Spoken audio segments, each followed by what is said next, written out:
Olá, está começando mais um Elas em Ação. Hoje temos informação, reflexão, finanças e histórias de mulheres que transformam desafios em oportunidades. Fique conosco, que o Elas em Ação está começando agora.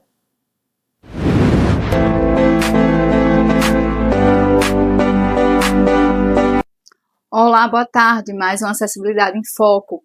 Hoje nós iremos tratar sobre a alíquota zero na compra do carro novo e como é que fica depois aí da decisão do STF. Veja bem, com a reforma tributária nós tivemos aí a unificação dos impostos em um sistema de arrecadação única, né? E agora nós temos o IBS e o CBS, que são aqueles impostos, né, que nós conhecíamos como ISS, ICMS, IPI. Então, a lei 214, a lei complementar 214 de 2025, que regulamenta a reforma tributária, elas nos traz a questão da redução da alíquota em relação à compra do carro. E aí, no seu artigo 149, a lei dispõe: ficam reduzidas a zero as alíquotas do IBS e da CBS incidentes sobre a venda de automóveis e passageiros de fabricação nacional de no mínimo 4 portas, inclusive a de acesso ao bagageiro, quando adquiridos por pessoas com deficiência física, visual ou auditiva, deficiência mental severa ou profunda ou transtorno do espectro autista com prejuízo na comunicação social e em padrões restritivos ou repetitivos de comportamento de nível moderado ou grave, nos termos da legislação relativa à matéria. Então, veja, diante desse dispositivo, como a lei estava trazendo aí os graus de deficiência e os níveis de suporte de autismo, as associações, né, das pessoas com deficiência entraram aí com ações diretas de inconstitucionalidade no STF. E no último dia 3 aí de agosto, o STF entendeu pela inconstitucionalidade desses termos, né, tanto da deficiência mental severa ou profunda, quanto dos níveis de suporte moderado, né, moderado ou grave. Então, o STF, por unanimidade, entendeu que essas limitações, esses benefícios, né, limitados aí ao grau de deficiência ou nível de suporte, não estavam listados ali, dispostos na Constituição Federal. Então, não deve haver esse grau, né, nessa isenção. Para ter direito a esse benefício, essa isenção, não deve conter esse grau de deficiência ou esse nível de suporte. Então, foi reduzido, foi anulado essas expressões. Então, qualquer grau de deficiência ou qualquer nível de suporte, hoje tem esse direito, sim, à isenção, à redução aí da alíquota zero na compra do seu veículo novo. Agora, eu chamo a atenção e ressalto aqui para as questões das pessoas com síndrome de Down. Por quê? A legislação nova na reforma tributária, a lei complementar, ela não abarca a deficiência intelectual. E isso também acontecia na legislação anterior, antes da reforma. Não se fala em deficiência intelectual, se fala em deficiência mental. As pessoas com síndrome de Down, elas têm deficiência intelectual. E a lei não trouxe nem a deficiência intelectual, nem a síndrome de Down expressamente. Então, aí, o que vai acontecer? Antigamente, passava-se a síndrome de Down como deficiência mental, só que teria que ser no nível severo, né, ou profundo. Hoje, como foi retirado pelo STF, então não precisa mais. Só que não sabemos se a síndrome de Down ou outro tipo de deficiência intelectual vai entrar como deficiência mental. São coisas diferentes, distintas, mas o legislador pode entender, e quem aplica a lei pode entender aí, o aplicador do direito, que essa deficiência mental que a lei traz seria um termo genérico, englobando também a deficiência intelectual. Então, nós precisamos aí dar tempo para a aplicabilidade da lei e verificar como é que vai ficar. No meu caso, quando eu fui tirar da Maria Luísa, eu não consegui, justamente por conta do termo severo ou profundo, mas percebi que ia ali como deficiência mental, o que de fato, né, não é uma deficiência mental. Mas vamos ver aí no decorrer aí da aplicação da lei como é que vai ficar. Então eu trago aqui essa ressalva em relação às pessoas com síndrome de Down. Bom, eu agradeço a sua audiência até aqui e espero vocês a semana que vem. Até lá!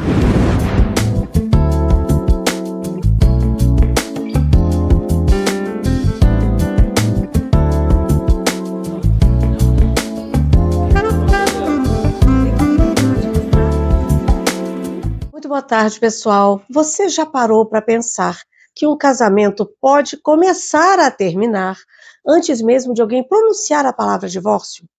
Nem sempre existe uma grande briga, nem sempre existe uma traição.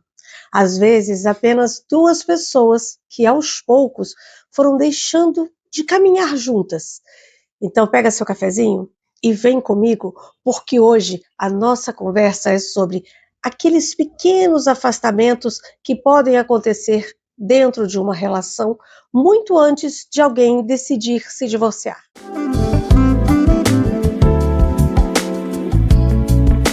Depois de anos trabalhando com o direito de família, existe algo que eu passei a perceber com muita frequência. Quando uma pessoa chega ao meu escritório dizendo eu quero me divorciar, a decisão pode até parecer recente, mas muitas vezes a história que levou até ali começou meses e às vezes anos antes deste dia.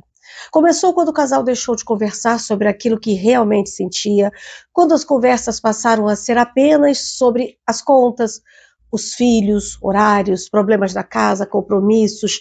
A vida continuou funcionando, a casa continuou funcionando, a rotina também, os filhos são cuidados, as contas são pagas, mas e o casal? Aos poucos, o casal deixa de existir.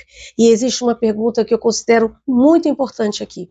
Em que momento duas pessoas deixam de ser um casal e passam a ser apenas aqueles que administram uma casa? Nem sempre é fácil perceber, porque nós continuamos a imaginar o fim do casamento associado a grandes acontecimentos, mas algumas relações não terminam em uma grande explosão. Elas vão se apagando e em pequenos passos silenciosos. No beijo que deixou de acontecer, na conversa que foi sendo adiada, no interesse pela vida do outro que diminuiu, nos planos que deixaram de ser feitos a dois. Até mesmo nas discussões que desapareceram. E isso pode parecer estranho, mas existem casais que não brigam mais. E isso nem sempre é uma boa notícia, porque existe uma enorme diferença entre viver em paz e simplesmente ter desistido de conversar.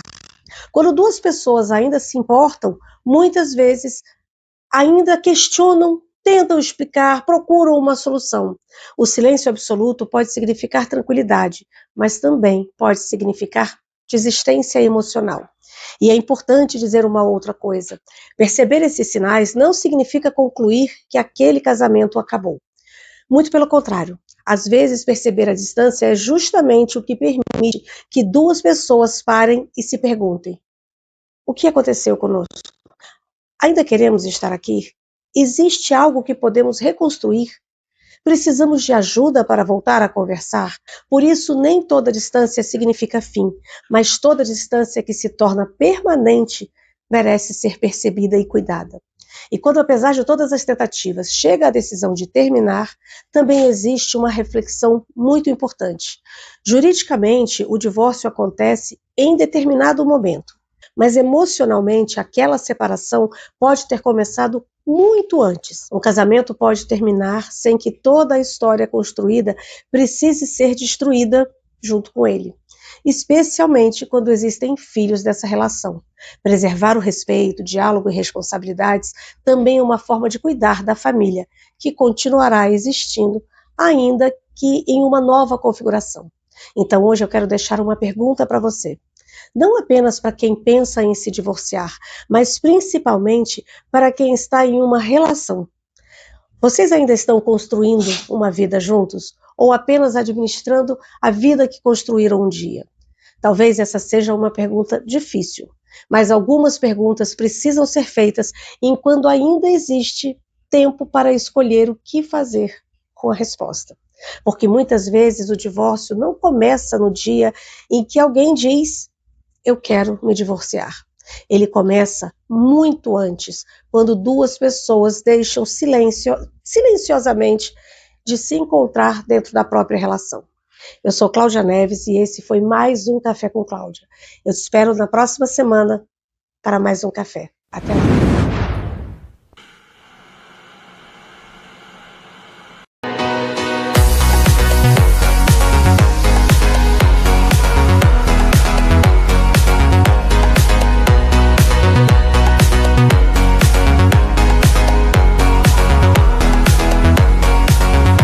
Olá, olá, minha amiga e meu amigo de jornada. No vídeo de hoje, vamos falar de 3 razões para construir patrimônio na segunda fase de vida, na nossa fase produtiva da vida. Você pode chegar aos 70 anos dependendo apenas da aposentadoria, ou pode chegar lá recebendo renda do patrimônio que começou a construir hoje. O tempo passará de qualquer maneira. A diferença estará nas decisões que você vai tomar enquanto ainda possui renda, energia e capacidade para planejar. Imagine abrir a geladeira, olhar para as contas sobre a mesa e perceber que a aposentadoria não é suficiente para manter a vida que você levou décadas construindo. Agora imagine uma realidade diferente.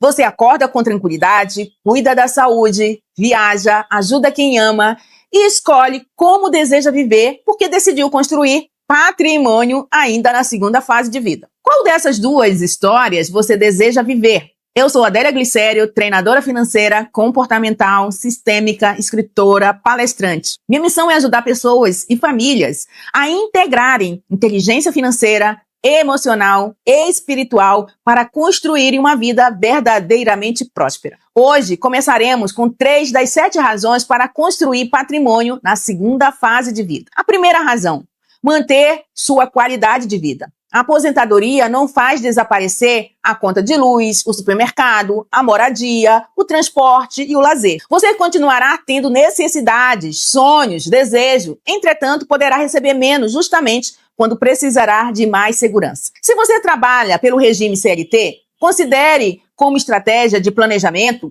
que o INSS responde por apenas 1/3 da renda que você deseja ter na terceira idade. Os outros 2/3 deverão vir do patrimônio, dos investimentos e de outras fontes de renda construídas por você.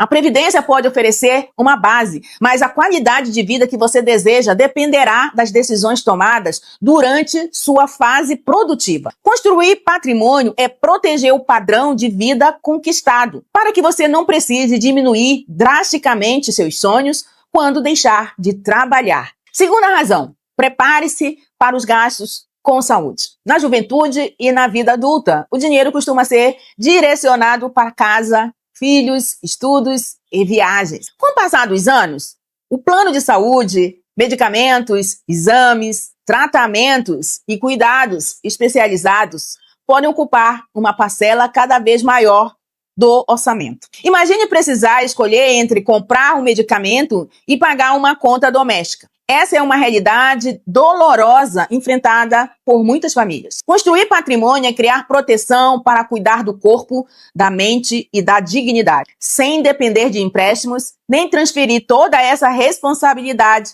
para os filhos. Quanto maior for a sua longevidade, maior deverá ser a sua preparação. Patrimônio também é cuidado, prevenção e respeito pela pessoa que você será no futuro. Terceira razão: completar a aposentadoria. Atenção! Se você ingressou no serviço público depois de 2003, precisa conhecer as regras previdenciárias aplicáveis no seu caso. Dependendo da data de ingresso, do ente federativo e da instituição do regime de previdência complementar, você poderá não ter direito à integralidade nem à paridade. No Serviço Público Federal, muitos servidores que ingressaram após a implementação do regime complementar em 2013 estão sujeitos ao teto do INSS no benefício pago pelo regime próprio. Isso significa que receber um bom salário hoje não garante a manutenção dessa mesma renda na aposentadoria.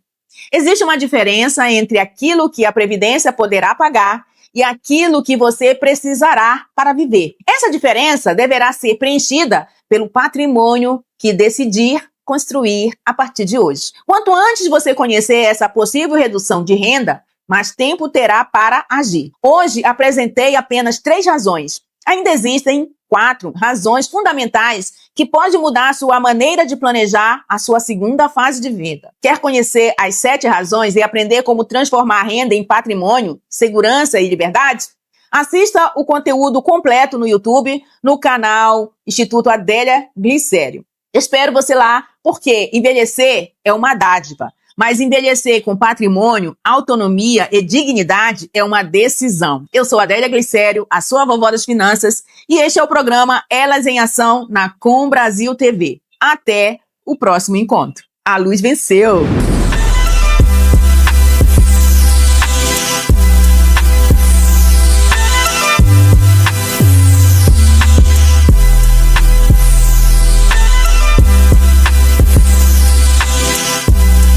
Olá, sou Bela Sarquis, escritora, poetisa e palestrante. E eu quero começar a nossa conversa de um jeito um pouco diferente. Não quero começar falando sobre tudo o que eu faço. Quero começar perguntando sobre você. Quando foi a última vez que você parou e se perguntou: quem sou eu hoje? Não quem você foi. Não quem esperam que você seja. Não a profissional, a esposa, a mãe, a filha, a mulher que resolve tudo para todo mundo. Mas você. A mulher que existe por trás de todos esses papéis.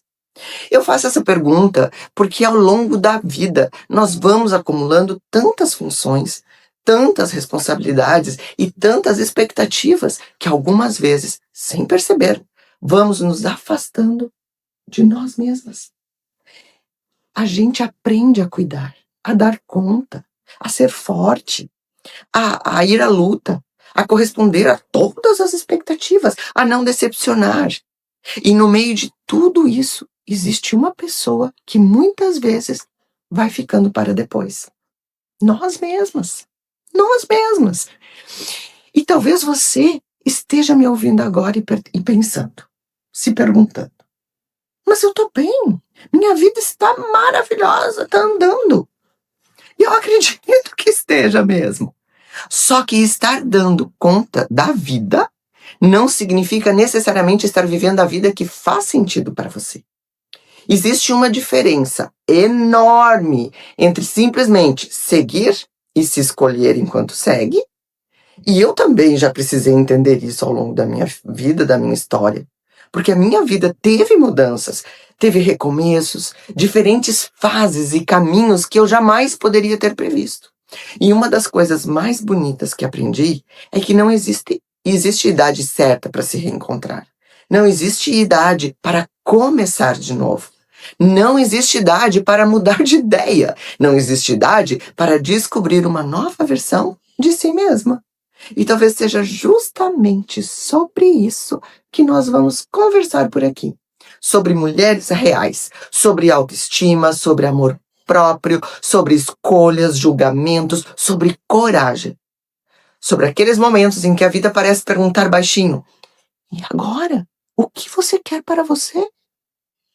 Eu não acredito em transformação como uma obrigação de virar outra pessoa.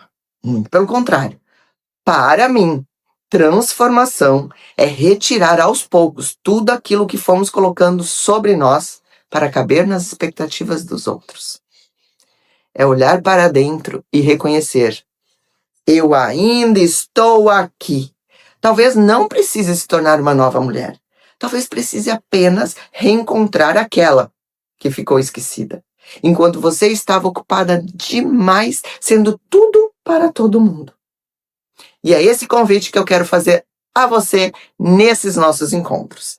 Que durante alguns minutos a gente deixe o barulho do lado de fora, sem comparação, sem cobrança, sem a obrigação de ter todas as respostas sempre. Apenas uma conversa de mulher para mulher. Porque existem momentos na vida em que a transformação começa como uma grande decisão. Mas existem outros em que ela começa simplesmente com uma pergunta. E hoje eu quero deixar uma pergunta aqui para vocês. Em que momento da sua vida você deixou de se escolher? Pense nisso. Pense nisso, se pergunte, porque no nosso próximo encontro é exatamente sobre isso que eu quero conversar com você. Sou Bela Sarkis e este é só o começo da nossa conversa. Até a próxima.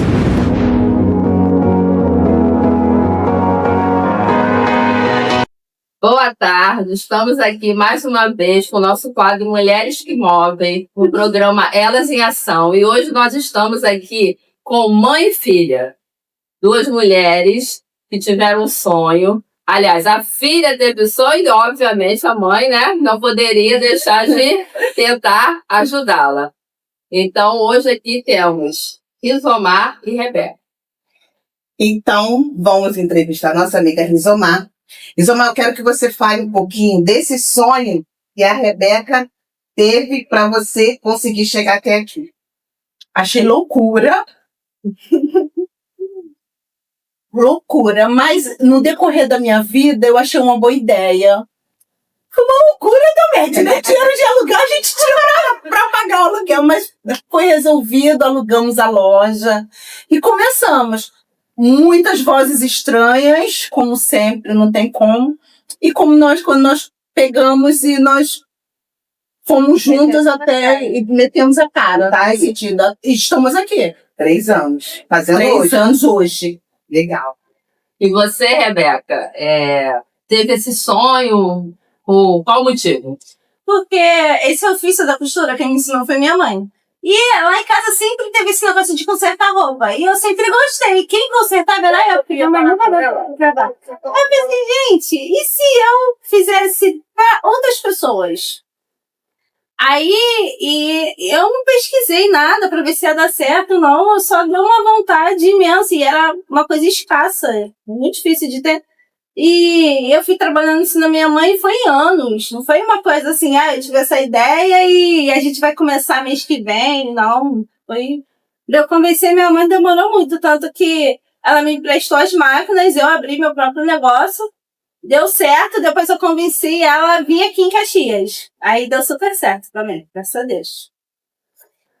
Então, Rizomar, hoje vocês estão fazendo 3 anos, né? A gente sabe que para montar um negócio, né, empreender no nosso Brasil não é fácil, ainda mais no nosso Rio de Janeiro.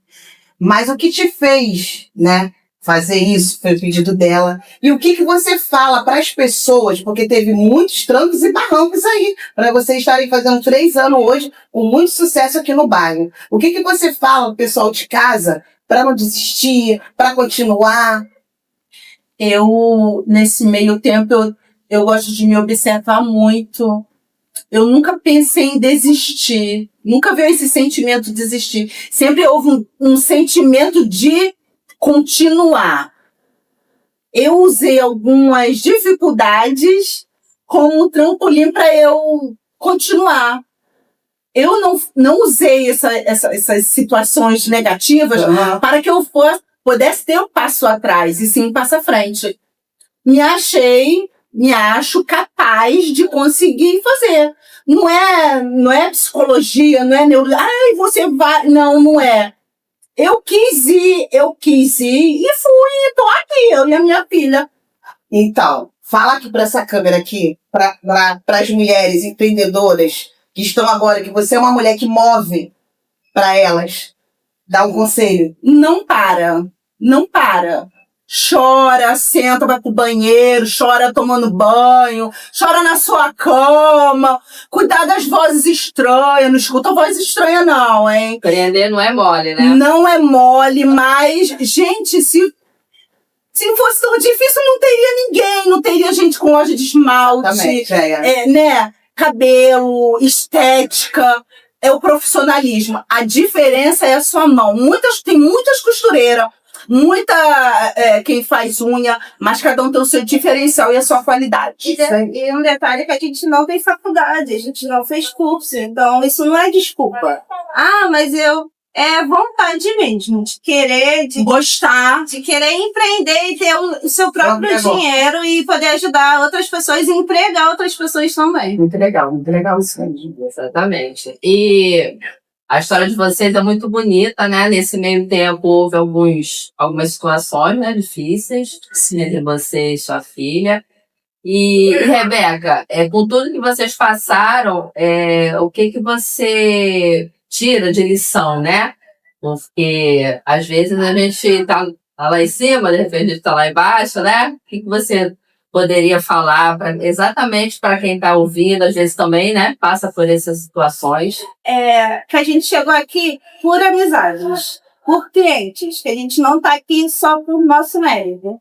Então, cada cliente, cada amizade, a minha tia, né, que emprestou o cartão dela pra gente pagar o primeiro aluguel, então a gente não conseguiria sozinho. Então, faça boas escolhas de bons amigos, seja um bom empreendedor para ter bons clientes, porque a gente não consegue aqui sem se for eles, né? Então, pessoal, é isso, né? Viemos aqui, comemoração aos 3 anos da Rizomar, Rebeca, da sua lojinha de costura. E foi mais um programa Elas em Ação. Elas vão deixar aqui o arroba delas, né? Fala as redes sociais. Das redes sociais dela. Que é @concerto de roupa express. É isso aí. E aqui mais um programa Elas em Ação. Mulheres empoderadas que movem com o Brasil TV. Um abraço, muito obrigada a todos. E o tempo por aqui passa tão rápido, não é mesmo? Que estamos chegando ao fim de mais um programa Elas em Ação. Mas calma, nós temos um próximo encontro marcado na próxima sexta-feira, às 14 horas, aqui na Com Brasil TV.